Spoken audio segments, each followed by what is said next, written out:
तो दोस्तों अब आपको बताते हैं कि हमारे एयरफोर्स चीफ की तरफ से MRF टेंडर को लेकर बहुत ही बड़ा बयान यहाँ पर दिया गया है। और ऐसे में दोस्तों आप सभी जानते हैं कि भारतीय वायुसेना इस समय घटती स्क्वाड्रन की क्षमता से परेशान है और अगर तत्काल तौर पर कोई बड़ा डिसीजन यहाँ पर नहीं लिया जाता है तो सच मानिए कि ये समस्या और भी ज्यादा यहाँ पर परेशान कर सकती है, क्योंकि अभी हमारी वायुसेना की जो क्षमता है वो लगातार कमजोर होती जा रही है। और ऐसे में यहाँ पर भारत का साथ ही वायुसेना के यहाँ पर एक ऐसा डिसीजन लेना बहुत ही ज्यादा अनिवार्य है जो कि भारतीय वायुसेना को यहाँ पर अपनी स्क्वाड्रन क्षमता को बढ़ाने में फोर्स करे। ऐसे में दोस्तों आपको बता दें कि जैगुआर के जो पुराने वेरिएंट्स हैं वो हमारी वायुसेना को 2030 तक ना चाहते हुए भी रिटायर करने पड़ेंगे। और इसके अलावा और भी जो कई सारे अलग एयरक्राफ्ट हैं जो कि 30 से 32 तक रिटायर करना स्टार्ट कर दिया जाएगा। और ऐसे में सच माने कि यहाँ पर भारतीय वायुसेना के पास इतनी जल्दी कोई भी रिप्लेसमेंट नहीं है और इसी वजह से यहाँ पर माना जा रहा है कि MRF टेंडर को लेकर भारतीय वायुसेना की तरफ से अब यहाँ पर पुश किया जाना बहुत ही जरूरी है।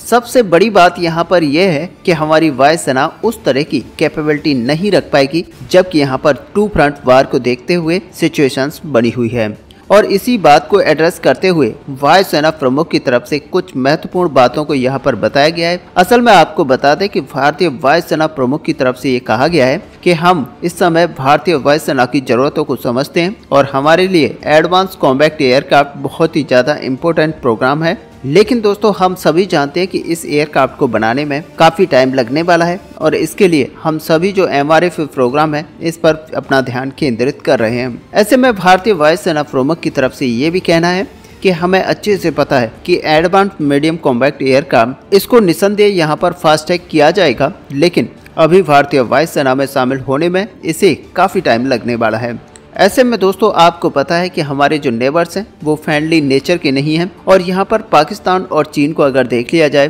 तो ये पूरी तैयारियां करने में लगे हुए हैं। और इसी चीज को देखते हुए भारतीय वायुसेना को दूसरे ऑप्शंस की तरफ गंभीरता से विचार करना चाहिए और हम आने वाले समय में अपने जो कॉम्बैट एसेट्स हैं इनको कम होते नहीं देख पाएंगे और इसी के लिए जो जरूरी टास्क हैं यहाँ पर आगे बढ़ाए जाएंगे। हालांकि भारतीय वायुसेना की तरफ से काफी जोरों से ये पुश किया जा रहा है कि हमारे जो MRF टेंडर है उसके अंदर एक ऐसे फाइटर जेट को एक्वायर किया जाए जो कि 4.5 जनरेशन का हो और जिसके अंदर कैपेबिलिटीज यहाँ पर राफेल से भी ज्यादा हो। ऐसे में यहाँ पर देखा जाए तो वायुसेना की तरफ से एम का प्रोग्राम के ऊपर समर्थन पूरी तरह से दिया जा रहा है और यहाँ पर जिस तरह का भारतीय वायुसेना से समर्थन एम का प्रोग्राम के लिए चाहिए वो यहाँ पर दिया जा रहा है। और साथ ही आपको बता दें कि भारतीय वायुसेना प्रमुख की तरफ से ये भी कहा गया है कि ये जो फाइटर जेट जो MRF टेंडर के लिए लिया जाएगा वो यहाँ पर गेम चेंजर होगा और इसके लिए भारतीय वायुसेना यहाँ पर MRF प्रोग्राम के काफी गंभीरता के साथ देख रही है। और उनका यहाँ पर यह भी कहना है कि भारतीय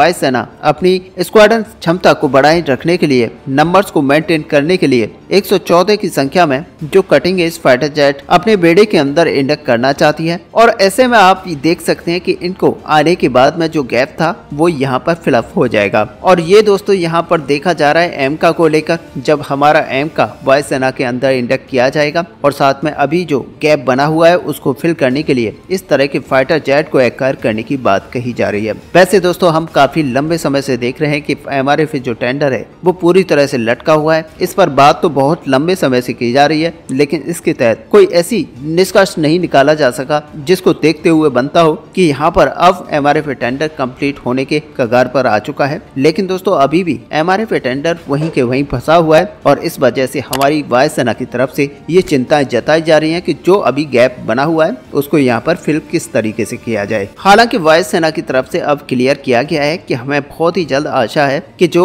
रिक्वेस्ट फॉर प्रपोजल है MRF टेंडर को लेकर ये इशू किया जाएगा। ऐसे में दोस्तों आपको बता दें कि ये जो रिक्वेस्ट फॉर प्रपोजल होता है ये एक तरह से एक बिड के लिए इन्विटेशन होती है और इसमें जो ओरिजिनल इक्विपमेंट मैन्युफैक्चरर है ये सामने आते हैं और बाद में जो कॉन्ट्रैक्ट है ये साइन किया जाता है। हालांकि आपको बता दें कि यहाँ पर रिक्वेस्ट फॉर प्रपोजल की बात यहाँ पर इंडियन एयरफोर्स चीफ के द्वारा की गई है। तो यहाँ पे आपको बता दें कि अभी तक एक्सेप्टेंस ऑफ नेसेसिटी नहीं दिया गया है और जब तक यहाँ पर डिफेंस एक्विजिशन की तरफ से एक्सेप्टेंस ऑफ नेसेसिटी नहीं मिलेगा तब तक रिक्वेस्ट फॉर प्रपोजल जारी नहीं किया जा सकता। और इसीलिए यहाँ पर माना जा रहा है कि वर्ष 2024 में इस प्रोग्राम के लिए काफी निर्णायक साबित हो सकता है, क्योंकि भारतीय वायुसेना की तरफ से MRF टेंडर को लेकर लगातार पुश किया जा रहा है। और ऐसे में भारतीय गवर्नमेंट की तरफ से यहाँ पर इनिशिएटिव लिया जाएगा कि भारतीय वायुसेना की जो कॉम्बैट स्क्वाड्रन है वो यहाँ पर प्रभावित न हो। ऐसे में आपको ये बता दें कि इंडियन एयरफोर्स को अभी एक ऐसे फाइटर जेट की जरूरत है जो कि यहाँ पर हमारी इंडियन एयरफोर्स की जो रिक्वायरमेंट है उनको पूरा कर सके, और उसके आने के बाद में एक जो एयर डोमिनेंस है वो भारतीय वायुसेना के द्वारा क्रिएट किया जा सके। लेकिन दोस्तों आपको बता दें कि यहाँ पर अब जानकारों का ये मानना है कि इस जो लेंथी प्रोसेस अभी MRF टेंडर को लेकर चल रहा है उसको यहाँ पर क्लोज करना चाहिए और इस पूरी डील को गवर्नमेंट टू गवर्नमेंट करना चाहिए, जिससे कि हमारी वायुसेना को फाइटर जेट्स बहुत तेजी के साथ मिल पाए और किसी ऐसे वेंडर के साथ यहाँ पर इस प्रोग्राम को चलाना चाहिए जो कि बहुत ही जल्द हमें ये डील्स प्रोवाइड करा सके और साथ ही इन फाइटर जेट्स का हैंडओवर भारतीय वायुसेना को समय से पहले दे पाए। ऐसे में दोस्तों हम सभी जानते हैं कि MRF यहाँ पर 1-2 की संख्या में नहीं है बल्कि 114 की संख्या में है, जो कि एक बहुत बड़ी यहाँ पर स्ट्रेंथ होती है फाइटर जेट्स की। और MRF टेंडर का उद्देश्य यहाँ पर केवल ये नहीं है कि भारतीय वायुसेना में फाइटर जेट की संख्या को बढ़ाया जाए, बल्कि यहाँ पर MRF टेंडर का मतलब यह है कि यहाँ पर वायुसेना को ऐसे फाइटर जेट्स की जरूरत है जो कि भारतीय वायुसेना के डोमिनेंस को यहाँ पर पूरी तरह से बढ़ा पाए, और यही चीज भारतीय वायुसेना प्रमुख की तरफ से भी कही जा रही है। ऐसे में दोस्तों यहाँ पर देखा जाए तो MRF टेंडर बहुत ही उतार चढ़ाव के साथ चल रहा है, और ऐसे में यहाँ पर कई बार हमारे एनालिस्ट का यहाँ पर अलग अलग मत होते हैं, और ऐसे में भारतीय वायुसेना के पूर्व अधिकारियों के जो विचार यहाँ पर साझा किए गए हैं वो काफी डिफरेंट रहे हैं। ऐसे में दोस्तों अब हम यहाँ पर बात करें कि राफेल की डील को जब यहाँ पर 36 की संख्या में साइन किया गया था तो उसमें chief of defence staff Bipin Rawat ji की तरफ से इस बात की वकालत की गई थी कि इतने बड़े नंबर्स में इन एयरक्राफ्टों को खरीदने से अच्छा है कि भारतीय वायुसेना यहाँ पर राफेल को एडिशनल नंबर्स में एक्वायर करे, जिससे कि यहाँ पर भारतीय वायुसेना की कॉम्बैट स्क्वाड्रन मजबूत की जा सकेगी। और ये जो लेंथी प्रोसेस है यानी कि फिर से MRF टेंडर को लेकर चलेंगे तो यहाँ पर काफी टाइम लगेगा, जो कि भारतीय वायुसेना के पास अभी नहीं है। हालांकि उस समय भारतीय वायुसेना की तरफ से काफी इंटरेस्ट इसको लेकर जताया जा रहा था और साथ ही कहा जा रहा था कि मिनिस्ट्री ऑफ डिफेंस के सामने इस प्रपोजल को रखा गया था, लेकिन उनकी तरफ से गवर्नमेंट टू गवर्नमेंट डील के तहत जो प्रोसेस है उसको आगे बढ़ाने को सही समझा।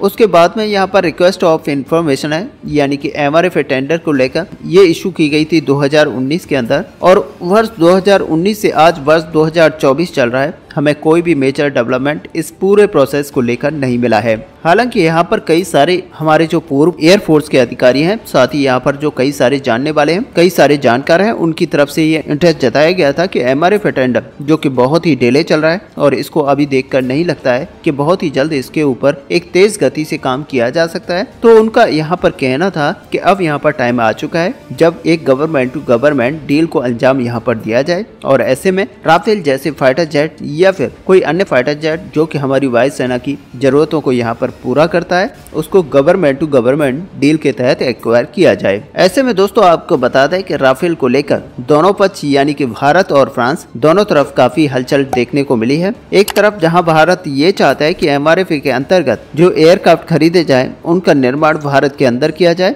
तो अब फ्रांस भी यही चाहता है कि भारत के अंदर एक ऐसी फैसिलिटी को यहाँ पर बनाया जाए जिसके अंदर राफेल एयरक्राफ्ट को बड़ी मात्रा में मैन्युफैक्चर किया जाए। और दोस्तों यहाँ पर आपको पता ही है कि राफेल को जो डसॉल्ट एविएशन का ऑर्डर बुक है वो यहाँ पर 200 को पार कर चुका है, और ऐसे में आपको हमने पहले भी बताया था कि 24 की मात्रा में डसॉल्ट एविएशन यहाँ पर हर साल राफेल एयरक्राफ्ट को मैन्युफैक्चर कर पाती है, और इतने बड़े नंबर्स को यहाँ पर डसॉल्ट एविएशन कंप्लीट नहीं कर पाएगी। इसी वजह से डसॉल्ट एविएशन की तरफ से इंटरेस्ट यहाँ पर जताया गया था कि भारत के अंदर इन फाइटर जेट्स की मैन्युफैक्चरिंग यूनिट को बनाकर खड़ा किया जाए, और हर साल भारत के अंदर भी 24 की मात्रा में राफेल एयरक्राफ्टों को प्रोड्यूस किया जाए, जिससे कि हमारे जो बाइंग ऑर्डर लगे हुए हैं यानी कि एशियन देशों से जो बाइंग आ रही है उसको यहाँ पर पूरी की जा सके। लेकिन दोस्तों सबसे बड़ा फायदा यहाँ पर भारत को ये मिलेगा कि भारत MRF टेंडर के अंतर्गत अगर राफेल एयरक्राफ्ट को एक्वायर करने की इच्छा जताता है तो यहाँ पर सबसे पहले भारत को डिलीवरी की जाएगी और भारत के बाद में अन्य देशों को यहाँ पर एक्सपोर्ट किया जाएगा। तो कुल मिलाकर अगर देखा जाए तो हमारे वायुसेना प्रमुख की तरफ से अब ये साइन दिखाया गया है कि राफेल एयरक्राफ्ट को यहाँ पर एक्वायर किया जा सकता है और आने वाले समय में भारत के अंदर ही इस पूरे प्लांट को लगाकर राफेल एयरक्राफ्ट को मैन्युफैक्चरिंग के लिए स्टार्ट किया जा सकता है। और सबसे बड़ी बात यह होगी कि सबसे पहले भारत जितने एयरक्राफ्ट को यहाँ पर खरीदेगा उतने नंबर्स में यहाँ पर सबसे पहले डिलीवरी भारत को दी जाएगी। ऐसे में दोस्तों आपका यहाँ पर क्या व्यू है? क्या भारत जिस गति से यहाँ पर MRFA टेंडर को चला रहा है उसको यहाँ पर गवर्नमेंट टू गवर्नमेंट डील के अंतर्गत एक्वायर करना चाहिए? आप अपना व्यू हमें कमेंट में लिखकर बता सकते हैं। साथ ही अगर वीडियो आपको अच्छी लगे तो लाइक और शेयर करना ना भूलें। मिलते हैं नेक्स्ट वीडियो में, तब तक के लिए जय हिंद जय भारत।